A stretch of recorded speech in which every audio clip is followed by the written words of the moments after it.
अस्सलामुअलैकुम, वेलकम है आप सभी का इस नई वीडियो में। तो ये वीडियो क्लास 11th वाले बच्चों के लिए बहुत ही ज़्यादा इंपॉर्टेंट रहने वाला है, जिन बच्चों को अभी अपकमिंग अपना फिज़िक्स का पेपर देना है।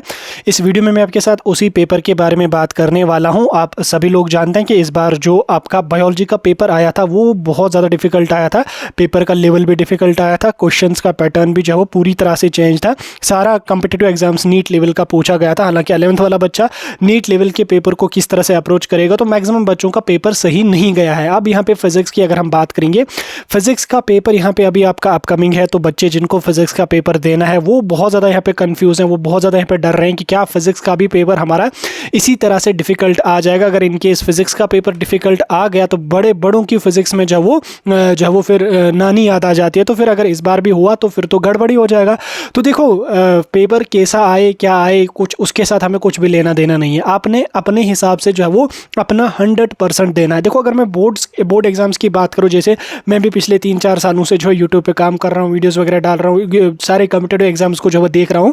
तो अगर हम देखेंगे हर कॉम्पिटिटिव एग्जाम में हर साल हमें देखने को मिलता है कि हर क्लास में किसी एक सब्जेक्ट पे जो है वो बोर्ड वाले जो है वो फिरके ले लेते। कोई एक सब्जेक्ट ये लोग डिफिकल्ट डाल देते, जैसे लास्ट ईयर फिजिक्स का इन्होंने डाला था, इस साल इन्होंने जो है वो आपका बायोलॉजी का डाला है। और मुझे नहीं लगता कि अब आपका फिजिक्स का भी इसी तरह से डिफिकल्ट लेवल का आ जाएगा, लेकिन जिस लेवल का भी आ जाएगा, अगर आप अच्छी तरह से पढ़ के जाओगे, अच्छी तरह से प्रिपेयर्ड होगे, वेल प्रिपेयर्ड अगर आप होगे, तो आप आसानी से जो है वो अच्छा स्कोर करके आ जाएंगे। तो इसमें आप याद रख लेना, जितना आपने पढ़ा है आप उसको अच्छी तरह से रिवाइज करने की कोशिश करें, क्योंकि 11th का सिलेबस जो फिजिक्स का है वो काफ़ी ज़्यादा डिफिकल्ट है as compare to 12th physics. अभी जब इंशाल्लाह आप 12th में चले जाओगे तो 12th की फिजिक्स का आप देख लोगे, मैक्सिमम उसमें जो है वो थ्योरेटिकल का ही पोर्शन है। लेकिन 11th में अगर हम देखेंगे, 11th में आपको जो है वो काफ़ी सारा न्यूमेरिकल पोर्शन भी आपको देखने को मिल रहा है। इसमें आपको काफ़ी सारे क्वेश्चन न्यूमेरिकल बेस भी पूछे जाते हैं। हालांकि बोर्ड एग्जाम्स में उतने ज़्यादा क्वेश्चंस तो आपको न्यूमेरिकल बेस आते नहीं हैं, लेकिन सिलेबस में आपके जो है वो न्यूमेरिकल टाइप भी सिलेबस बहुत ज़्यादा है। ठीक, तो आपको क्या काम कर लेना है, जो आपने पढ़ा है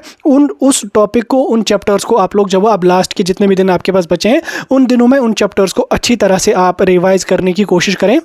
और जो आपका सिलेबस है उसमें से जो टॉपिक्स इंपॉर्टेंट है, जहाँ से आपको लगता है कि यहाँ से आपके ये न्यूमेरिकल टाइप क्वेश्चंस पूछे जा सकते होते हैं ना, आपके चैप्टर वाइज जो वो किसी चैप्टर से होता है कोई टॉपिक ऐसा जहाँ से न्यूमेरिकल टाइप क्वेश्चन पूछने के चांसेस होते हैं, तो आप उन न्यूमेरिकल्स को भी जो है वो अच्छी तरह से प्रैक्टिस करके जाना। क्योंकि जो थ्योरेटिकल टाइप का क्वेश्चन होगा, अगर उसमें आपने आधा भी पढ़ा होगा तो भी अगर आप आधा लिख कर आ जाओगे तो आप जो है, अगर 5 मार्क्स का क्वेश्चन है तो 4 या 3 मार्क्स तो आपको बोर्ड वाले आसानी से दे ही देंगे। लेकिन अगर आपका न्यूमेरिकल टाइप क्वेश्चन जो उसको आपने प्रैक्टिस नहीं किया होगा तो वहां पे आपके दिमाग में आएगा नहीं। इसलिए जो फार्मूलाज वगैरह इंपॉर्टेंट है उनको लास्ट के दिनों में अच्छी तरह से रिवाइज कर लेना। और जो टॉपिक्स जहां से आपके न्यूमेरिकल बेस्ड क्वेश्चंस पूछे जाने के चांसेस हैं, उन सभी टॉपिक्स को जो वो अच्छी तरह से प्रैक्टिस करना। और जो न्यूमेरिकल टाइप क्वेश्चंस पूछे जाएंगे उन क्वेश्चंस को अच्छी तरह से प्रैक्टिस करना। देखो, न्यूमेरिकल टाइप क्वेश्चन जो आपके यूजुअली पूछे जाएंगे वो आपको शॉर्ट आंसर टाइप क्वेश्चंस में पूछे जाएंगे। अगर इनकेस लॉन्ग में आ भी गया तो एक आधा क्वेश्चन आ सकता है, मे बी उसके आर पार्ट में आपको थ्योरेटिकल टाइप क्वेश्चन भी पूछा जा सकता है। लेकिन शॉर्ट आंसर टाइप क्वेश्चंस में आपको न्यूमेरिकल टाइप क्वेश्चंस काफी सारे यहाँ पे पूछे जा सकते हैं। काफी सारे का मतलब ये नहीं कि पूरा का पूरा आ जाएगा, एक दो क्वेश्चंस आपको डेफिनेटली न्यूमेरिकल टाइप भी पूछे जाएंगे। तो इसलिए जो टॉपिक्स जहां से न्यूमेरिकल टाइप क्वेश्चंस आने के चांसेस हैं, तो न्यूमेरिकल टाइप क्वेश्चंस को भी आप लोग प्रैक्टिस कर लेना। उसके अलावा प्रीवियस ईयर के पेपर्स, पिछले कम से कम 3 या 4 साल के पेपर्स आप गूगल से उठा के देख लो फिजिक्स के, उन पेपर्स को जो है वो प्रैक्टिस करने की कोशिश करो। क्योंकि अगर हम बायोलॉजी को छोड़ के बाकी सब्जेक्ट की बात करेंगे, चाहे 10th हो, चाहे हमारा 11th हो, चाहे हमारा 12th हो, उसमें हमने देखा प्रीवियस ईयर के पेपर्स में जो है इस बार बोर्ड वालों ने काफ़ी सारे क्वेश्चन रिपीटेड यहाँ पे डाले थे। हालांकि होता भी है, बोर्ड वालों को पता है कौन कौन सा क्वेश्चन डालना है, वो 1-2 साल के बाद वो रिपीट हो ही जाते हैं क्वेश्चन। तो इसलिए पिछले 2-3 साल के क्वेश्चन पेपर्स आप लोग गूगल से डाउनलोड कर लेना, उन क्वेश्चन को आप लोग प्रैक्टिस कर लेना।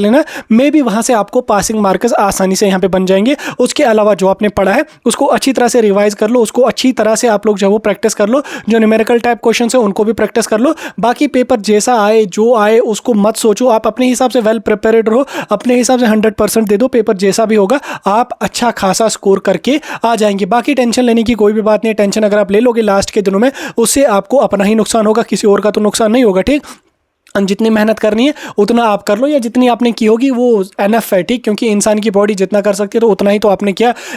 एक स्टूडेंट जो वो जितना कर सकता है तो उतना ही किया। तो मशीन तो नहीं है कि वो 24 के 24 घंटे पढ़ेगा। तो जो आपने पढ़ा उसको रिवाइज कर लो। जो डिफिकल्ट ज़्यादा टॉपिक है उसको छोड़ो, उस पर अपना टाइम वेस्ट मत कर लो। जहाँ से न्यूमेरिकल्स पूछे जाएंगे उन पर अच्छी तरह से प्रैक्टिस करो, और प्रीवियस ईयर क्वेश्चन पेपर्स को भी जो वो प्रैक्टिस कर लो अच्छी तरह से। बाकी गेस्ट पेपर मैंने अपलोड किया है, चैप्टर वाइज क्वेश्चन मैंने दिए हैं। अभी मैं आपको MCQs भी आने वाले वीडियो में प्रैक्टिस करवा लूंगा, तो टेंशन लेने की कोई भी जरूरत आपको नहीं।